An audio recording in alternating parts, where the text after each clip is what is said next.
On the news tonight, ABGA holds National Executive Committee meeting in Abuja. Anambra State Primary Health Care Development Agency holds a one-day routine immunization vaccine catch-up exercise.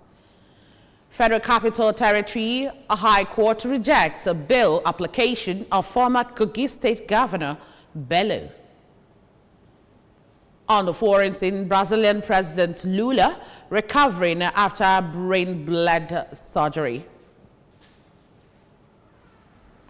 Welcome to the news this evening. My name is Chidima Orangwa. In an impassioned call for cohesion among progressive factions in Nigeria, Governor Chukwume's Charles Soludo of Anambra State emphasized the necessity of solidarity during the National Executive Committee NEC meeting of the All Progressives Grand Alliance, APGA, at the party's headquarters in Abuja. Governor Soludo's remarks come at a time of crucial political recalibration where unification is seen as essential to advancing the interests of the party and the nation at large. The NEC meeting saw a gathering of influential figures within the party, including APGA's National Chairman Barrister Sly Ezokenwa, the Minister of State for Foreign Affairs Ambassador Bianca Odumegwu, Senator Enyinaya Abaribe, and former National Chairman Ozombu Victor Ikeoye.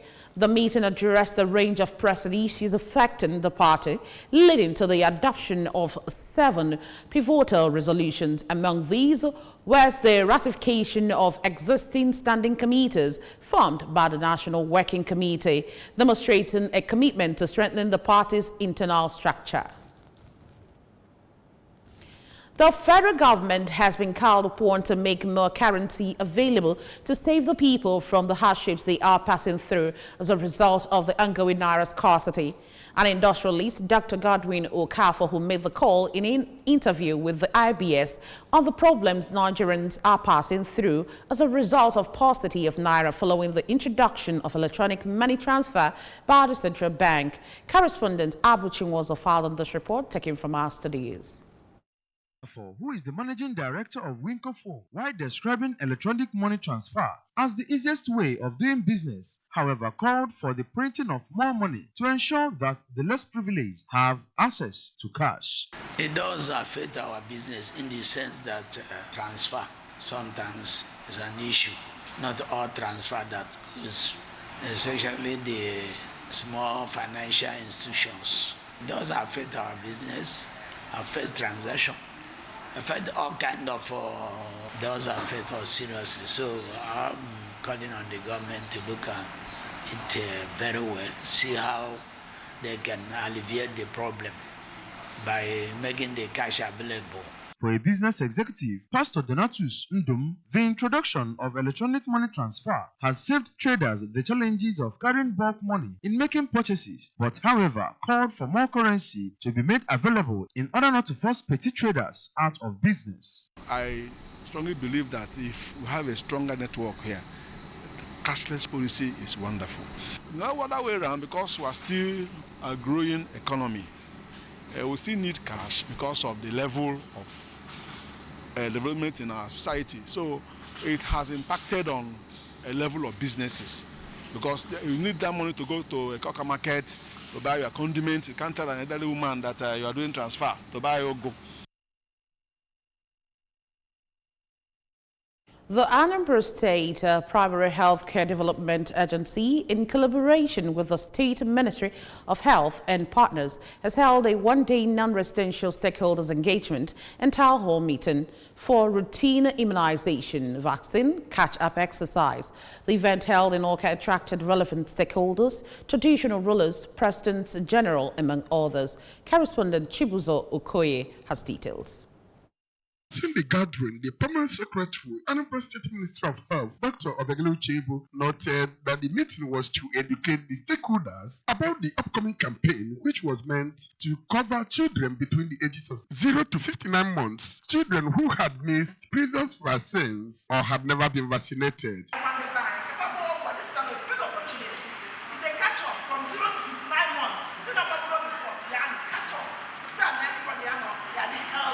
The Director of Disease Control and Immunization in Anambra State Primary Healthcare Development Agency, Dr. Anambra, who asked parents and wards to bring out their children for the exercise, disclosed that it will commence on Friday, 13th December 2024 and will last for 6 days and would be held at designated health centers, community centers, as well as other outreach centers.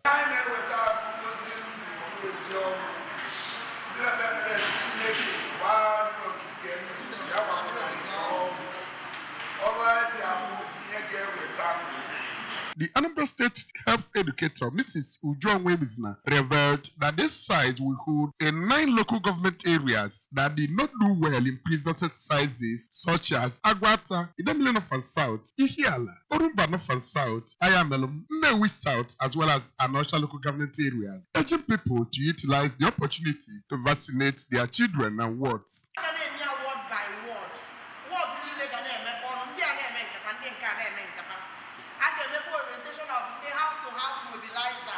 Now those words, so actually, immunization. So I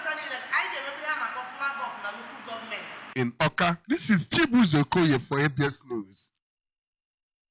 For this reason, a man shall leave his father and mother, cleave to his wife, and they shall become one, says the Holy Bible in Genesis chapter 2, verse 24. This biblical injunction came to pass in the life of Austin Nemeka of Anambra Broadcasting Service, EBS, and his heartthrob, Chinaza Miracle Amos, as they were joined in the holy matrimony, promising each other love and commitment. Correspondent Ifnaya Wanko was there in our report.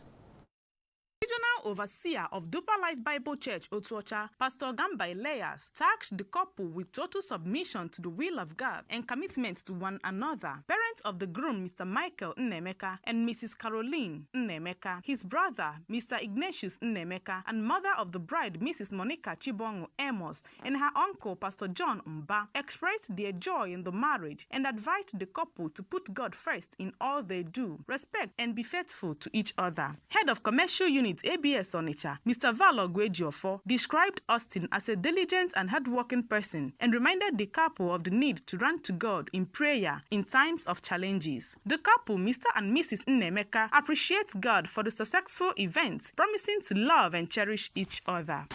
They are united by God and become as one in His sight. They are joined together as Jesus is joined to the church. The world has the idea that marriage is simply a legal contract. It is a legal contract, but at the same time, it is a spiritual contract. And join myself to you, to give a husband to you. From this moment forward, we shall be one. I, Sister Chinaza, according to the word of God, submit myself to you, be a wife to you. This moment forward, we shall be one. From Otuocha, Ifnanya Wankwo, reporting for ABS. Still to come on the news tonight, Federal Capital Territory High Court rejects bail application of former Kogi State Governor Bello. Brazilian President Lula recovering after brain bleed surgery. The news returns after this time out. Please join us again.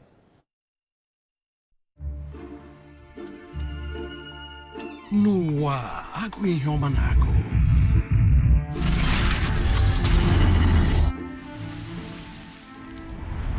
Iji Golden Terra Oil tasa na nri nne nwere ike gbanwee mgbarụ ihu ka ọ bụrụ ọnụ ọchị. Mee ka oge nri ehihie bụrụ oge obi ụtọ. Gbanwee mba ekweghị m. Ka ọ bụrụ ekwela m biko. N'elu ya, onye kacha dị gị nso na nke hụrụ n'anya enweta ezi nlekọta mgbe ọ chọrọ ya. Dozie esemokwu ezinụlọ na-emeghị mkpọtụ. Inye nri dị ụtọ nke na-edozi ahụ ezinụlọ bụ naanị ihe dị mkpa. N'ezie, ụwa anyị nọ n'ime ya chọrọ ndị nne maka ebe ọbụla ha nọ, olileanya, obi ụtọ na ịhụnanya na-adị. Golden Terra Oil, or pure love. Welcome back. A Federal Capital Territory High Court has rejected the bail application of former Kogi State Governor Yahaya Bello, citing procedural irregularities in the filing of the application. Justice Mary Jane Anene while delivering the ruling, stated that the application was premature as it was filed before Bello was present in court or in custody. Bello, alongside 2 others, is facing charges brought by the Economic and Financial Crimes Commission over an alleged 110 billion naira money laundering case. On the foreign scene, Brazil's President Luiz Inácio Lula da Silva is doing well after undergoing surgery for a brain bleed, his doctors say. The 79-year-old was taken to hospital in the capital's Brasilia after he had a complaint of severe headache. An MRI scan revealed the bleed, and Lula was transferred to the renowned Cicero-Lebanese hospital in Sao Paulo to have it drained. According to a hospital statement, the intracranial hemorrhage was caused by a blow to the head he sustained when he fell in the bathroom at the presidential residence in October. Over now to sports, Nigeria striker and 2013 AFCON winner Brown Ideye has joined 9-time Nigerian champions Anambra until the end of the 2024-2025 season. Sporting director of the Aba Giants and ex-international Ifeanyi Ekweme confirmed this to reporters. Ideye, aged 36, has been without the club since leaving Kuwait side AI Yamok in 2022, but he is now set to stage a return to Nigeria's top flight, taken after former international teammates Ahmed Musa and Abdullahi Shehu, who are currently playing for Kano Pillars. And that's just about it on the news tonight. But before we go, a quick reminder that you can follow news and programs on ABS from many parts of the world by liking our Facebook page. Follow us at Anambra Broadcasting Service. Subscribe to our YouTube page at ABS Television Orca. Follow us on X at ABS Radio TV and on Instagram at ABS Radio TV. You can also log on to our website at www.absradiotv.com. A quick recap of our major stories. ABGA has held National Executive Committee meeting in Abuja. Anambra State Primary Health Care Development Agency has held one-day routine immunization vaccine catch-up exercise. Federal Capital Territory High Court has rejected bail application of former Kogi State Governor Bello. He told you on the forums in that Brazilian President Lula is recovering after brain bleed surgery. And that's it on the news tonight. Thank you for joining us. My name is Chidimma Orangwa. Good night.